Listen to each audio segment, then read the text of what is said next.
Carta do apóstolo Paulo aos Romanos, capítulo 3, versículos de 1 a 8. Diz assim a Escritura: ouça com fé a leitura da palavra de Deus. Qual é, pois, a vantagem do judeu? Ou qual a utilidade da circuncisão? Muita, sob todos os aspectos. Principalmente porque aos judeus foram confiados os oráculos de Deus. E daí? Se alguns não creram, a incredulidade deles virá desfazer a fidelidade de Deus? De maneira nenhuma. Seja Deus verdadeiro e mentiroso todo homem, segundo está escrito, para seres justificado nas tuas palavras, e venhas a vencer quando fores julgado. Mas, se a nossa injustiça traz à lume a justiça de Deus, que diremos? Porventura, será Deus injusto por aplicar a sua ira? Falo como homem. Certo que não. Do contrário, como julgará Deus o mundo? E se por causa da minha mentira fica em relevo a verdade de Deus para a sua glória, por que sou eu ainda condenado como pecador? E por que não dizemos, como alguns caluniosamente afirmam que o fazemos, pratiquemos males para que venham bens? A condenação destes é justa. Até aqui a palavra de Deus. Vamos orar mais uma vez? Senhor, lida foi a tua palavra, Deus, e a tua igreja está aqui, ansiosa por tê-la aplicada pelo teu Espírito Santo às nossas mentes e corações. Dá-nos entendimento, Senhor, deste texto tão precioso, mas também de difícil entendimento para nós pecadores. Ajuda-nos, que o teu Espírito Santo possa nos instruir na verdade revelada pelo Senhor, aqui nesse texto. Que o Senhor acalme, aquiete o nosso coração, que o Senhor domine as nossas emoções, que o Senhor conduza de fato a nossa mente agora, para que possamos compreender este texto, Pai. Palavra revelada pelo Senhor para a tua igreja aqui reunida. Assim te pedimos em nome de Jesus. Amém. Meus amados, Paulo ele vem falando já há um bom tempo, nesta carta aqui, a respeito do legalismo judaico. O legalismo é uma filosofia de vida que entende que o homem, por suas próprias obras, ele pode agradar a Deus. E o Paulo vem denunciando aqui esse legalismo dos judeus, do seu povo. Paulo era judeu, ele amava o seu povo, ele queria ver o seu povo convertido a Cristo, como ele foi convertido a Cristo. Ele vem denunciando que o judeu, quando quebra a lei de Deus, ele é condenado pela lei. Esse judeu, ele não pode confiar na lei, ele não pode confiar na circuncisão em si, para ser aceito por Deus. Ele precisa sim confiar em Jesus Cristo como Senhor e Salvador da vida dele. Paulo vem denunciando isso já há um bom tempo. Nós vimos nas pregações aqui anteriores, principalmente no capítulo 2, a partir do versículo 17, que o judeu tem que tomar cuidado quando ele descansa, quando ele repousa na lei. De fato, Deus veio até Israel e revelou-se a Israel, deu a sua lei, suas bênçãos, suas promessas, o Messias, a esperança de salvação, e deu também a circuncisão como aquele ritual de iniciação na família de Deus, no povo de Deus. E o judeu, então, com o passar do tempo, começou a descansar na lei, porque eu tenho a posse da lei, porque eu fui alcançado pela graça de Deus, revelando a sua lei para mim, está tudo bem entre mim e Deus, eu não preciso observar essa lei. De outro lado, porque eu tenho o rito da circuncisão, eu pertenço à família de Deus, ao povo de Deus, e tudo isso era muito bom, e Deus revelou que era para ser assim mesmo, mas não para que o homem confiasse nisso para a sua salvação.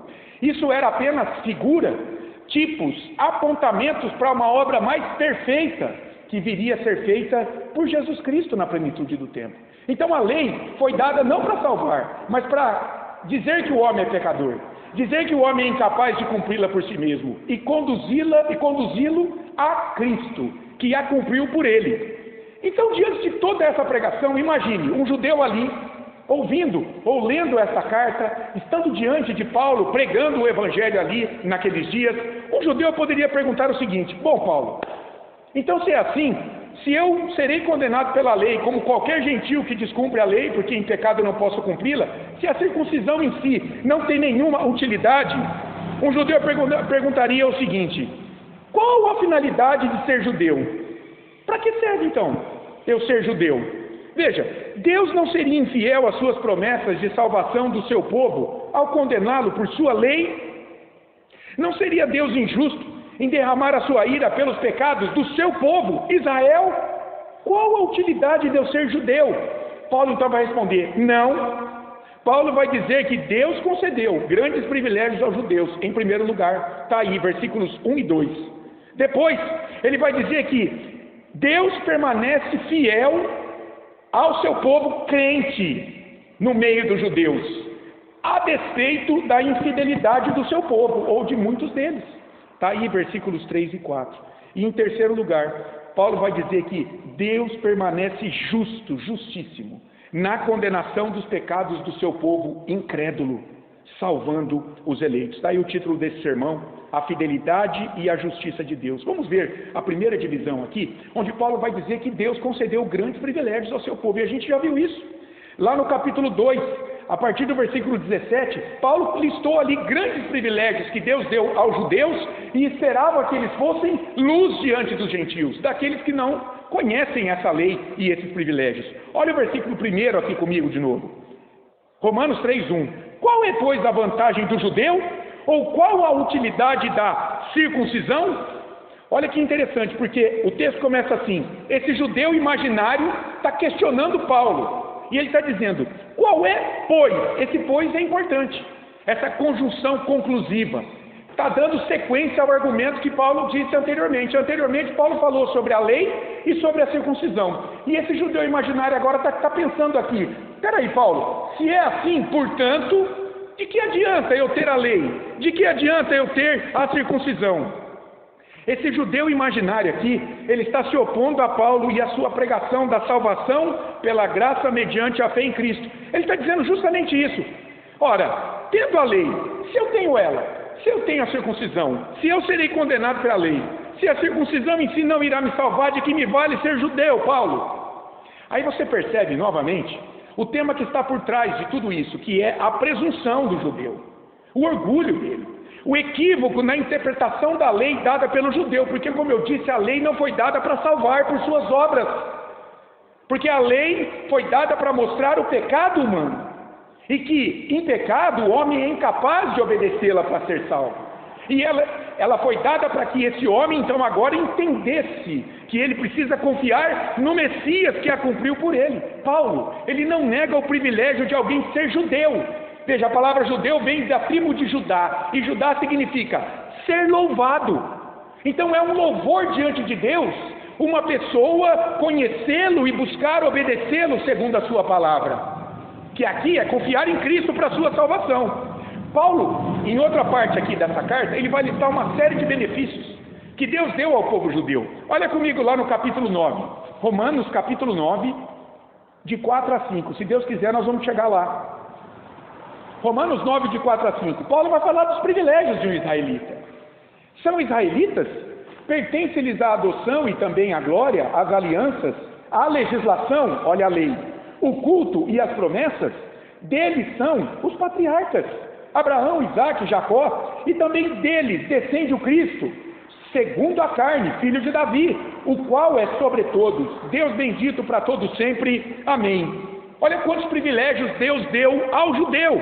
E dentre eles aqui, em Romanos 3:1, Paulo vai destacar o quê? Conhecer os oráculos de Deus. Essa palavra interessante, né? Conhecer os oráculos de Deus. Essa palavra oráculo é tirada lá da religiosidade pagã, nos dias lá da antiguidade. Não sei se vocês já viram alguns filmes, eu me lembrei de um deles, o filme 300, um filme de guerra chamado 300. Em determinado momento, ali, os guerreiros, eles querem consultar os seus deuses para saberem se eles vão vencer ou não a batalha. Então um líder sobe uma montanha, e lá numa montanha tem uma caverna, e lá na caverna mora uma pitonisa, uma espécie de feiticeira, de adivinha. Por quê? Porque eles creem que é por meio dela que as divindades que eles servem falam. Então, aquela mulher é um oráculo dessa divindade. Pois bem, o que Paulo está dizendo aqui? Ele diz assim, que os judeus conhecem os oráculos de Deus. Quais são os oráculos de Deus? O que revela a vontade de Deus para um judeu? O Antigo Testamento. Paulo está dizendo, Deus se revelou a nós por meio dos seus oráculos, ou seja, por meio do Antigo Testamento, por meio da Escritura, por meio dos profetas que ele mandou para trazer a mensagem dele para o seu povo. Que grande privilégio! Hoje, como igreja de Cristo, os oráculos de Deus são compreendidos no Antigo e no Novo Testamento. 59 livros, 39 no Antigo, 27 no Novo. Esses são os oráculos de Deus. Esse é o repositório da mensagem de Deus para a sua igreja. Naqueles dias, eles tinham o Antigo Testamento. O Antigo Testamento revelava a vontade de Deus. Era, portanto, o oráculo de Deus. A palavra oráculo lá no grego, logion, significa justamente isso, uma coleção divina de mensagens. Deus revelando a sua mensagem para o seu povo por meio do Antigo Testamento. Paulo, de fato, havia destacado quantos privilégios Deus deu ao seu povo, lá no capítulo 2, de 17 e 20. E por que ele destaca aqui, dentre todos esses privilégios? Pertencer ao povo, a adoção na família de Deus, a salvação pelo Messias. Por que ele destaca a palavra de Deus aqui e não os demais? Talvez porque a partir do conhecimento da vontade do Deus verdadeiro, Deus esperava que esse judeu fosse uma luz para os pagãos. Lá em Gênesis 12, quando Deus chama Abrão e lhe faz promessas, ele diz, você será uma bênção para pessoas de todas as nações que tiverem a tua fé em mim, a tua fé que um dia virá um descendente, que cumprirá a lei no teu lugar, que você não pode cumprir. Então, lá em Gênesis 12, Deus já chamando Abrão, no início da formação do seu povo, os judeus, ali os hebreus, depois os judeus, ele vai dizer isso, você tem uma grande responsabilidade diante daqueles que não me conhecem, que é ser testemunha minha, que é ser luz, e Paulo já falou isso no capítulo 2, de 17 a 20, olha lá, capítulo 2, 17, se porém tu, que tens por sobrenome judeu, e repousas na lei, e te glorias em Deus, que conheces a sua vontade, e aprovas as coisas excelentes, sendo instruído na lei, que estás persuadido de que é guia dos cegos, luz dos que se encontram em trevas, instrutor de ignorantes, mestre de crianças, tendo na lei a forma da sabedoria e da verdade. Como é que um pecador pode caminhar aqui seguro de que vive uma vida aprovada por Deus? Olha, conhecendo esse Deus. E como que alguém pode conhecer esse Deus aqui? Por meio da sua lei, por meio da sua palavra, por meio da sua vontade, os seus oráculos, é pela palavra que Deus fala conosco. Então o judeu recebeu esse privilégio. Mas qual o problema? O problema é que esse judeu aí, imaginário, que está dialogando com Paulo, ele está interpretando errado a mensagem de Paulo, a mensagem que Paulo pregava. O evangelho que salva o gentil e o judeu que creem em Cristo. E esse judeu imaginário, ele continua a sua argumentação. No versículo 3, a partir do versículo 3 aqui, condenando o próprio Deus como alguém que seria infiel às suas promessas se condenasse algum judeu. Olha o que ele vai dizer, a partir do versículo 3 aí. Deus permanece fiel diante da infidelidade do seu povo. Versículo 3. E daí, se alguns não creram, a incredulidade deles irá desfazer a fidelidade de Deus. Esse judeu imaginário agora está questionando a fidelidade de Deus no trato com o seu povo, Israel. Ele começa assim, e daí? Quer dizer, em outras traduções está assim, Paulo, que importa Deus ter se revelado a mim, se em algum momento eu serei condenado por essa lei? Se alguns israelitas não creram nas promessas de Deus de salvação pelo Messias, ele está dizendo, e se esses aí serão condenados pela lei por tentarem se salvar por suas próprias obras, daí a circuncisão, Deus não manterá a sua fidelidade em salvar toda a nação, Paulo, já que eles, os judeus, são o povo de Deus sobre a terra. Entenderam? Paulo, se alguns não creram e foram condenados, mas e daí? Deus prometeu que ia salvar esse judeu.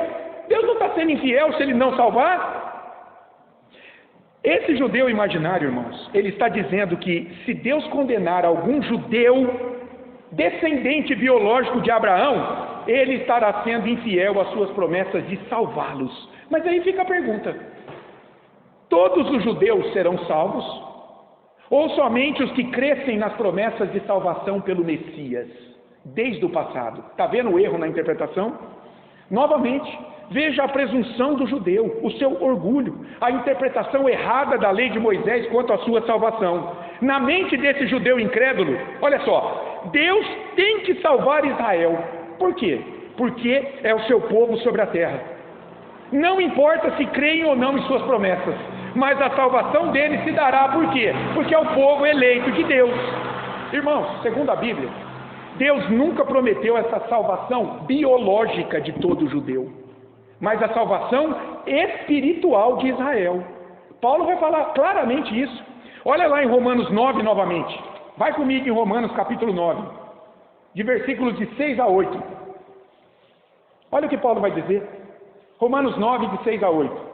E não pensemos que a palavra de Deus haja falhado, ou que Deus seja infiel às suas promessas de salvação, trazendo aqui para o nosso contexto. Porque nem todos os de Israel são de fato israelitas. Nem por serem descendentes de Abraão, são todos seus filhos. Preste atenção. Mas em Isaque, o filho de Abraão, será chamada a tua descendência. Isaque era quem? Era o filho da promessa. Porque Abraão e Sara eram velhos, não podiam ter filhos. Esse menino nasceu porque Deus, Abraão e Sara creram que Deus era poderoso para cumprir a sua promessa. Isso é, esses filhos de Deus não são propriamente os da carne, os da circuncisão da carne, os do coração de pedra, os descendentes biológicos apenas de Abraão, mas devem ser considerados filhos de Deus, como descendência, os filhos da promessa. Preste atenção, Deus nunca prometeu salvação biológica para a nação inteira de Israel, como ainda hoje muitas pessoas defendem na sua teologia. Deus vai salvar os que creem dentre a nação de Israel. Os filhos da promessa são os da fé que serão salvos e não os das obras da lei. E Paulo, diante dessa alegação desse judeu, ele repele veementemente essa cogitação de que Deus poderia ser infiel ao condenar os judeus incrédulos na sua lei. Olha o versículo 4. De maneira nenhuma, seja Deus verdadeiro e mentiroso todo homem, segundo está escrito, para seres justificado nas tuas palavras e venhas a vencer quando fores julgado. Olha como inicia essa repreensão de Paulo. De maneira nenhuma, veja aí o ponto de exclamação. É um grito de repúdio de Paulo quanto a essa alegação da infidelidade de Deus se condenar algum judeu incrédulo. Porque Deus é sempre verdadeiro em suas promessas, Ele é fiel e justo. E o homem é sempre mentiroso na sua oposição a Ele. Lá em 1 João, capítulo 1, versículo 5, está escrito assim: Deus é luz e não há nele treva nenhuma, não há nele mentira, não há nele infidelidade, não há nele injustiça. E Paulo já havia denunciado que isso está no homem que nega a verdade de Deus, que suprime o reconhecimento da vontade desse Deus e troca a verdade de Deus pela mentira do seu coração. E aí ele troca Deus por um ídolo. Paulo falou isso em Romanos 1, de 18 a 25. Deus se revela aos homens na natureza, nas suas consciências e na sua igreja. Ele se revela pela sua palavra. Mas muitos transformam essa revelação da verdade de Deus em uma mentira, buscando atender os seus próprios desejos caídos, a sua idolatria, substituindo esse Deus verdadeiro, a sua vontade, a sua lei, pelos seus ídolos, trocando o Deus verdadeiro por uma mentira. Paulo diz aí, no versículo 4, seja Deus verdadeiro. A palavra aí é aletés, ou seja, aquele que é caracterizado por a expressão da verdade, por expressar a verdade, jamais a mentira. Meus amados, a verdade mais fundamental da vida está com Deus, que se revela ao homem nos seus oráculos. Para a igreja, ele se revela nas Escrituras. E para o mundo que não conhece a Escritura, Deus também está se revelando. Na natureza, na revelação geral e também na consciência, para tornar o mundo indesculpável no dia do juízo. Para ninguém poder dizer assim: Deus, eu não tive a oportunidade de conhecê-lo, por isso que eu não te segui. Não. Paulo está dizendo aqui para o judeu e para o gentil: Deus se revela a todas as pessoas, seja na natureza, seja na sua consciência, seja para a igreja na sua palavra, para tornar o homem indesculpável. A sua revelação perfeita dá testemunho de que esse Deus é verdadeiro em suas promessas e jamais pode negar a si mesmo. E o apóstolo Pedro, em determinado momento caminhando com Jesus, ele entendeu bem isso. Jesus pregou um discurso difícil e muitas pessoas o abandonaram. E Jesus vira para os apóstolos e diz assim: e vocês? Vocês também querem ir embora e me abandonar? E Pedro diz assim, como um porta-voz: Senhor, para quem iremos nós? Só Tu tens as palavras de vida eterna. Só o Senhor revela para nós a vontade de Deus. Tu és o Messias prometido e encarnado agora, e nós queremos Te seguir. Paulo aqui nesse versículo 4, irmãos, ele faz um contraste impressionante entre, de um lado, o Deus verdadeiro e de outro, o homem mentiroso. De um lado, o sobrenatural, o transcendente e infinito. E de outro lado, o natural, o terreno, o finito. Afirmando que Deus jamais será infiel ou mentiroso. E o que ele deseja, na verdade, é o arrependimento do seu povo e a fé no Messias para a sua salvação. E para provar esse ponto aí, que ponto? De que Deus é verdadeiro e todo homem mentiroso. De que a mentira humana não anula, não elimina a verdade de Deus. O seu pecado não pode cobrir a justiça divina em retribuir o mal com a morte. Para provar isso, Paulo vai citar aqui uma passagem muito preciosa na vida do rei Davi. Ele cita aqui um trecho do Salmo 51, versículo 4, a segunda parte. Olha o que diz o Salmo 51. Salmo 51, versículo 4. Davi está confessando o seu pecado de adultério com Batseba. E aqui no capítulo 51, versículo 4, Davi diz assim: pequei contra ti somente, e fiz o que é mal perante os teus olhos. Agora, de maneira que serás tido por justo no teu falar e puro no teu julgar. Julgar o quê? O pecado de Davi. Esse Salmo 51, como eu disse, ele foi composto nesse contexto, não é? Do pecado de Davi com Batseba. E o que aconteceu aqui? Davi pecou. Ele foi confrontado pelo profeta Natã no seu pecado. Ele se arrependeu. Ele confessou o seu pecado. Ele registrou essa confissão compondo dois salmos, o 32 e o 51. Os dois estão no contexto do pecado de Davi com Batseba. E o que aconteceu depois que ele reconheceu a sua culpa e aceitou da parte de Deus a sua punição pelo seu pecado? Ele foi perdoado. Ele foi perdoado, mas preste atenção, porque a justiça de Deus prevaleceu diante do pecado cometido. Por quê? Porque o filho dele com Batseba morreu. É só você ler 2 Samuel, capítulo 11 e 12. A justiça de Deus foi reconhecida por Davi, irmãos, como certa, justa, verdadeira e necessária diante do seu pecado. E o resultado foi o quê? Que Davi, ele foi julgado por Deus, mas ele foi perdoado do seu pecado. E ele saiu aprovado desse cenário de trevas pecaminosas do adultério em que ele se envolveu. Por que Paulo cita essa situação de Davi? Por que ele traz esse trecho aqui, na segunda parte do versículo 4? Para seres justificado nas tuas palavras e venhas a vencer quando fores julgado. Davi saiu vencedor daquela situação. Veja, o seu pecado não ficou sem punição. Ele reconheceu que o seu pecado merecia punição. Deus era justo para puni-lo. Isso aqui já tem uma boa aplicação para todos nós, né? O pecado não fica sem punição, irmãos.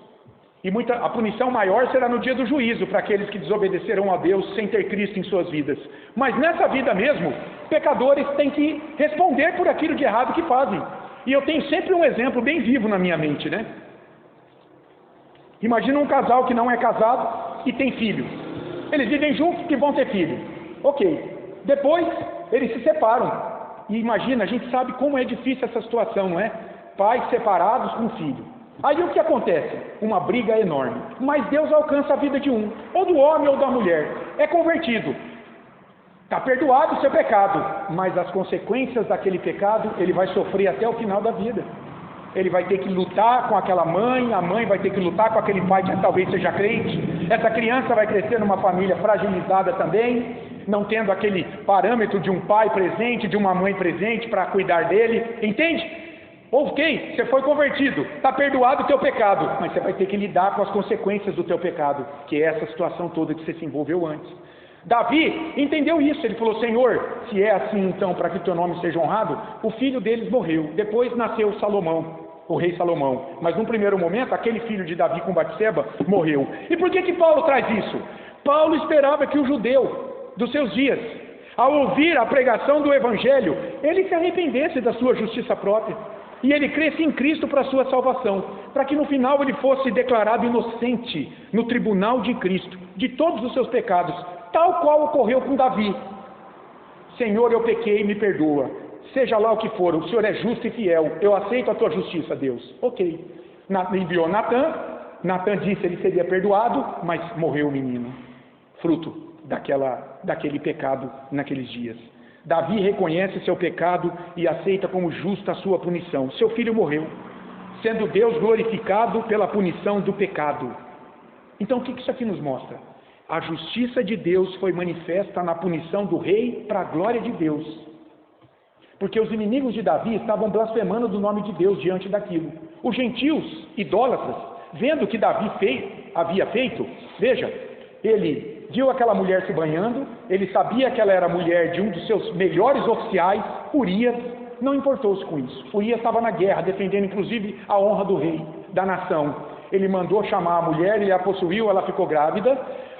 Para encobrir a situação, ele mandou que Joabe chamasse Urias, o marido dela, para que Urias se deitasse com a sua esposa. Urias, que aí ele falaria que o filho seria de Urias. Urias, muito fiel, falou: jamais, Senhor. Joabe, o rei, a arca está na mão dos inimigos e eu vou me deitar com a minha esposa? Não. Dormiu lá no relento. Davi então ficou desesperado e mandou Joabe colocar Urias na frente da batalha, onde ele seria morto certamente.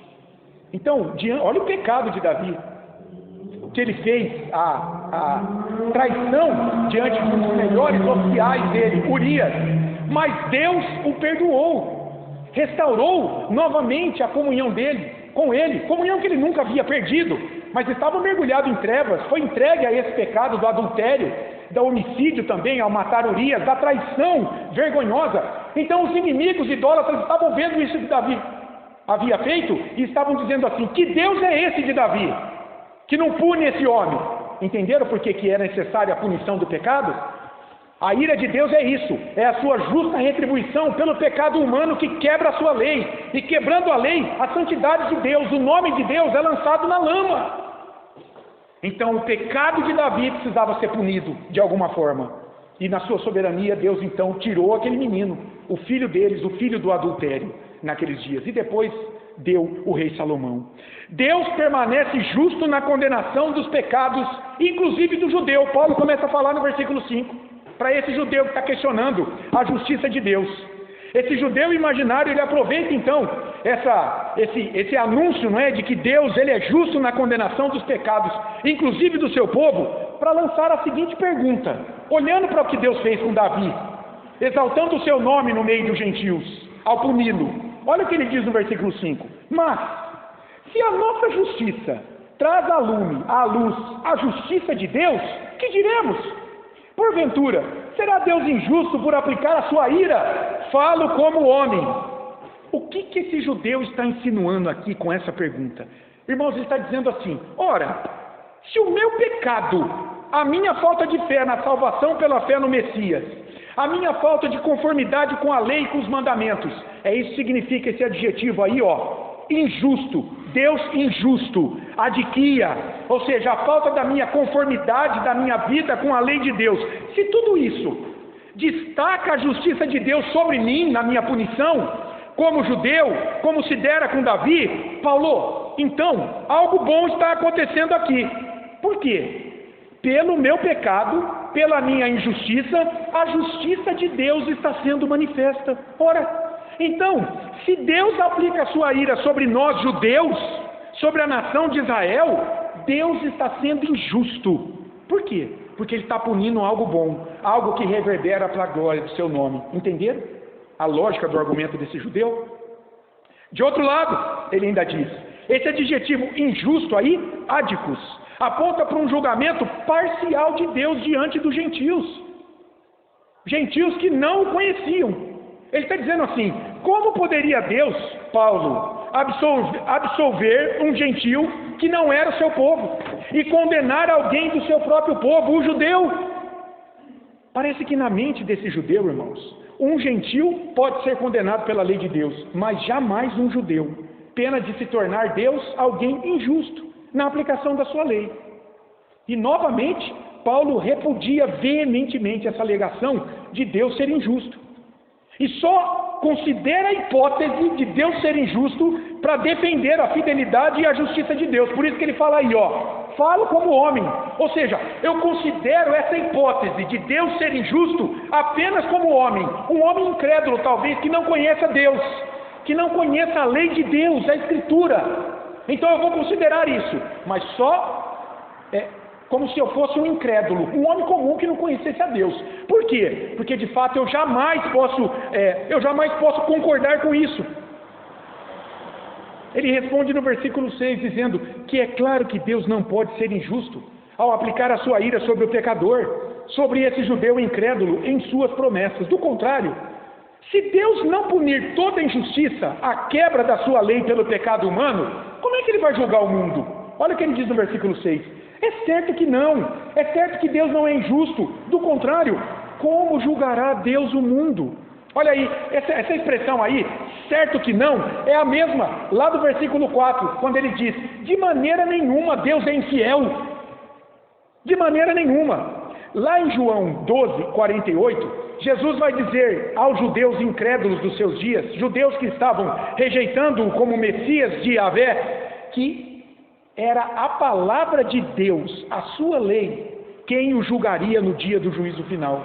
E que esse julgamento teria por critério a observância ou não da sua santa lei, se as obras humanas estavam ou não em conformidade com esta lei dada por Deus. Paulo falou isso em Romanos 2, 6. Deus castigará o mundo, os incrédulos, pelos seus pecados que quebram a sua lei, sejam judeus ou sejam gentios. Então, preste atenção, a justiça de Deus é satisfeita e produz a glória de Deus na condenação do pecador não justificado em Cristo, e não na sua absolvição, como queria esse judeu imaginário na defesa da sua tese. Foi isso que aconteceu com Davi. O nome de Deus foi glorificado na punição daquele menino, pelo pecado, porque o pecado levou a desonra ao nome de Deus entre as nações, e Deus puniu Davi. Paulo está pegando isso aí e aplicando agora esse judeu, dizendo, você está errado. Você acha que por você ser judeu, você pode pecar sem ser punido? Enquanto o gentil comete o pecado e é punido, você está errado. Você vai ser punido como qualquer gentil, se você quebra a lei e não crê no Messias que cumpriu a lei no teu lugar. Esse é o argumento desse judeu aqui. A justiça de Deus vai ser satisfeita quando o pecado for punido. Seja você judeu ou não, seja você do povo de Deus ou não, e não quando ele faz vista grossa pelo pecado. Porque Deus justamente é fiel e justo, porque ele deu uma ordem no início. Gênesis 2:17. Adão, você me obedece, hein? Porque no dia que você me desobedecer, certamente você vai morrer. Essa morte é para a humanidade toda que não está em Cristo. Aleluia! Em Cristo Jesus nós somos declarados inocentes dessa morte. Fomos libertos, ganhamos vida. Mas no pacto das obras, toda a humanidade sem Cristo está morta diante de Deus pelo seu pecado. É por isso que Deus é fiel e justo. Esse judeu entendeu tudo errado. Ele era orgulhoso, presunçoso, legalista, como tantas pessoas hoje. Você vai falar de Cristo para elas, elas dão de costa. Elas não querem saber, elas não entendem. Elas acham que elas podem agradar a Deus com suas obras. É o judeu daqueles dias.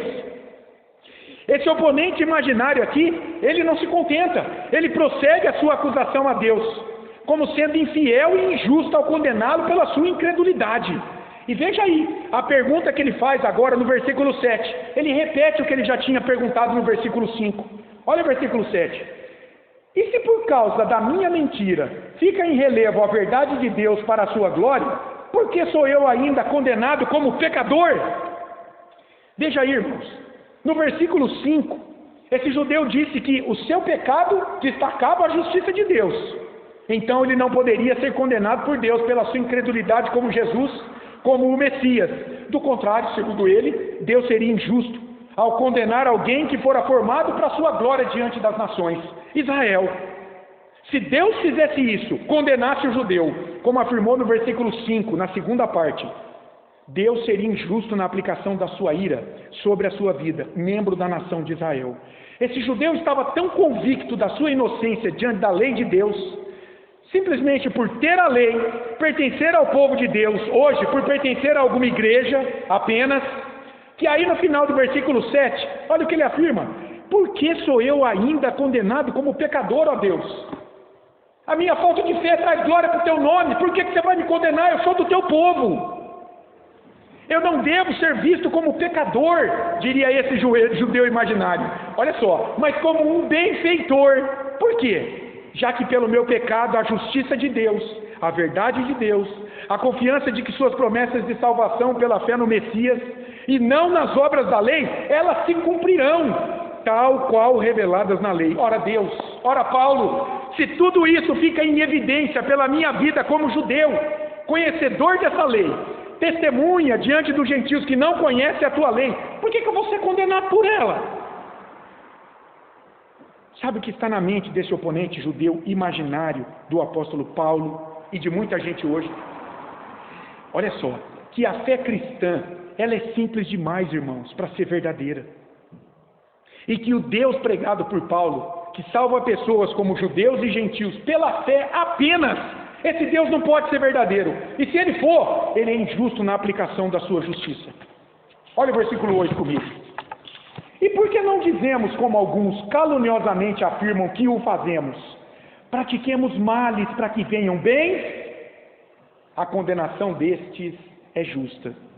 Irmãos, era inconcebível para o judeu abrir mão das obras da lei mosaica, da pompa da lei, do sacrifício, do templo, do seu senso de justiça própria, de que por si mesmo está agradando a Deus, praticando os rituais da lei.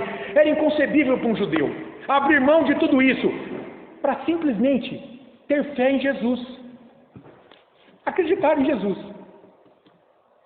Para esse judeu imaginário aqui, o que Paulo estava pregando, Paulo pregava o quê? A fé em Cristo para a salvação. Para ele, isso era errado. Isso era um mal, era um comportamento moralmente censurável. Por quê? Porque negava a lei de Moisés, as obras. Contudo, para Paulo, era algo bom, aprovado por Deus. Então, diante disso aí, esse judeu conclui o seguinte: ora, já que é assim, Paulo então está pregando que devemos, como judeus, tem que abandonar a lei de Moisés para crer em Cristo? Ok, então como judeu, eu tenho que ser mau. E o que é mal na cabeça dele? O abandono da lei, as suas obras. Por exemplo, ignorar a circuncisão. Para quê? Para que nos sobrevenha o bem. Que bem? A salvação de nossas almas unicamente pela fé em Cristo. Esse é o raciocínio que ele está usando aqui. Paulo diz nesse versículo 8 que essa era uma falsa acusação, porque Paulo não pregava contra a lei, mas a favor da correta interpretação da lei. Qual é a correta interpretação da lei? Ela não salva por suas obras, mas ela conduz o pecador a crer naquele que salva, que a cumpriu por ele, Jesus Cristo. Paulo pregava a Cristo como o fim da lei. Está lá em Romanos 10, versículo 4. E ele pregava Jesus crucificado, quer dizer, sacrificado pelos pecados do seu povo. E isso aí era escândalo para os judeus. Por quê? Porque os judeus talvez esperassem a salvação por um herói de guerra. Imagina, você salvo por esse homem aí que morreu na cruz? E era loucura para os gentios. Por quê? Porque os gentios buscavam a sua salvação na filosofia. A base do conhecimento filosófico era o que traria salvação para o gentio. Paulo fala isso em 1 Coríntios 1, 23. Para esse falso acusador judeu do apóstolo, a condenação deles era merecida, porque eles estavam rejeitando a Cristo, vivendo por suas próprias obras pecaminosas diante da lei de Deus, e eles seriam condenados pela lei no tribunal do juízo. Paulo encerra essa porção do texto lançando essa condenação sobre esse judeu imaginário, que era figura para os judeus, os demais judeus, como ele era no passado, que diante da pregação do evangelho pela fé estavam rejeitando a Cristo. Respondendo aqui a objeções de um judeu imaginário, Paulo vai dizer que Deus concedeu, primeiro, grandes privilégios aos judeus. Ele revelou a sua lei, suas promessas, sua vontade para que fosse compreendido e obedecido. Em segundo lugar, que diante da incredulidade de muitos judeus, Deus permanecia fiel às suas promessas de salvação pela fé no Messias, daqueles que nele crescem, não dos incrédulos no meio do povo. E por fim, em terceiro lugar, Deus jamais seria injusto ao condenar um judeu que confiasse nas suas próprias obras para a sua salvação. E como é que a gente pode aplicar isso para os nossos dias? Que lições tiramos? Primeiro, conhecer a palavra de Deus, irmãos, é um grande privilégio para nós, mas também traz uma grande responsabilidade. O privilégio é que, por graça, você conhece o Deus verdadeiro. Você conhece a sua palavra revelando a sua vontade, sua promessa de salvação da morte eterna pela fé em Jesus Cristo. Que privilégio! Você lançar mão das suas obras para agradar a Deus e descansar em Cristo. Que privilégio! Que segurança temos em Jesus, diz um hino. E a responsabilidade nossa? A responsabilidade está em você lutar, primeiro, contra o seu pecado pessoal a cada dia, para buscar obedecer a Deus em sua palavra, para buscar evidenciar que, de fato, o Espírito Santo habita na sua vida. E por isso agora você tem os olhos abertos para tudo aquilo que em você é condenado pela lei de Deus. Então você luta não para ser salvo contra esse pecado, mas em resposta de gratidão pela salvação.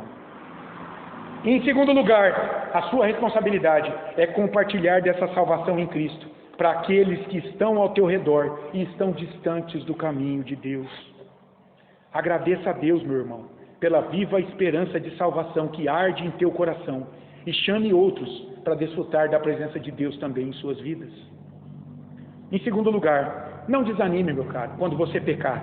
Não desanime quando você pecar. Não se afaste da comunhão da igreja, ou deixe de participar da ceia do Senhor, acusado talvez pelo teu pecado, pela tua consciência.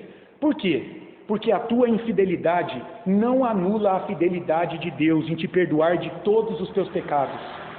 Se você pecar e os confessar a Deus, Deus é fiel e justo para te purificar de todo o pecado, para te perdoar. Por quê? Porque Ele já puniu os teus pecados no teu Redentor, lá na cruz, para que você agora fosse declarado inocente dele, inclusive desse pecado que você cometeu. Pecou? Não fique acusado pela tua consciência, não há esperança para mim, eu nem vou na igreja domingo, nada disso. Confesse o teu pecado em oração, e Deus é fiel e justo para te perdoar os pecados e te purificar de toda injustiça. 1 João 1:9. Não seja acusado pelos teus pecados. Tem muita gente que às vezes fala para mim, você é hipócrita, você está lá na igreja, mas você peca. Essa pessoa não entende nada da doutrina da justificação, de que eu estou lá mediado pelo sacrifício de Cristo, de que eu tenho o Espírito Santo e eu sei que eu pequei, e eu estou lutando contra esse pecado. Essa pessoa não sabe, ela não está dentro de mim. É o que eu sempre digo, é muito diferente uma pessoa morrer entregue a um pecado, nadando de braçada nele, e morrer lutando contra ele. É muito diferente. Esse que morre lutando contra o seu pecado está caminhando na dependência do Espírito Santo. Ele sabe que é pecado. Ele sabe que quebra a lei de Deus, que ofende a santidade de Deus. Ele detesta o pecado. O pecado não é um hábito na vida dele, é um acidente. Um acidente não acontece em todo o tempo, acontece de vez em quando. Terceiro lugar, o que esse texto fala para mim e para você? Deus é sempre justo, irmãos. Sempre. Ao punir o pecado pela quebra da sua lei. Portanto, jamais acuse Deus de ser injusto na tua vida. Ou parcial, talvez por permitir que você às vezes escolha frutos amargos de escolhas pecaminosas. Ele não te abandonou. Ele está tratando a tua fé. Ah, você quer se afastar de mim? Então eu vou te entregar nesse pecado por um tempo. Ele está de olho em você, mas você está entregue, você vai sofrer ali. Olha o que Davi sofreu e experimentou naqueles dias pelo pecado dele, mas ele não foi abandonado por Deus em nenhum momento. Depois foi restaurada a sua comunhão com o Senhor. Não justifique o seu pecado acusando Deus de ser injusto, mas arrependa-se dele e se volte para Deus em serviço e adoração sincera, e você vai colher o melhor desta vida com Deus ao teu lado. Não deixe de acreditar, continue firme com o Senhor. E em quarto e último lugar, o que esse texto fala para mim e para você? Não use a graça de Deus para pecar. Não seja licencioso. Licenciosidade é isso, é o abuso da graça de Deus. Ah, se eu estou salvo, então eu posso viver como eu quiser. Isso não é bíblico, irmãos. E, infelizmente, isso vem sendo pregado, ainda que de modo camuflado, em muitas igrejas.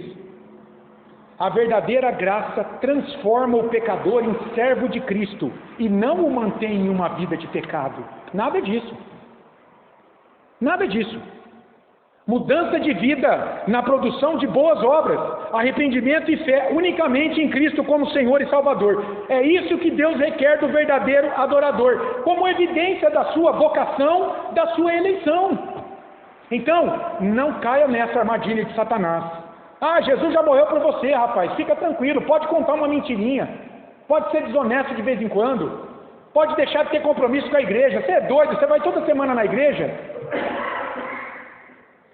Irmãos, esse texto mostra que Deus é fiel e justo, e essa é a maior garantia e segurança para você, como seu povo, amado em Cristo, de que embora você ainda peque na sua vida, esse pecado não pode mais te condenar diante da lei de Deus, porque Jesus Cristo, Ele já foi condenado no teu lugar, e Ele te libertou da ira vindoura de Deus.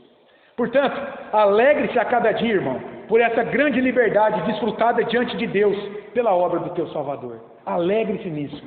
Como diz lá o hino 197, o hino 197 diz assim: Jesus quer entrar hoje em teu coração e para sempre ficar, e há de outorgar-te seu pleno perdão, quando afinal Ele entrar. Oh, quantas vezes Jesus te chamou, e agora Ele volta a chamar, real salvação com seu sangue comprou, para de graça te dar. Se Cristo adentrar esse teu coração, e em tua vida reinar, que paz infinita, que satisfação sua presença há de dar. Essa foi a palavra de Deus para mim e para você nesta manhã. Vamos orar mais uma vez?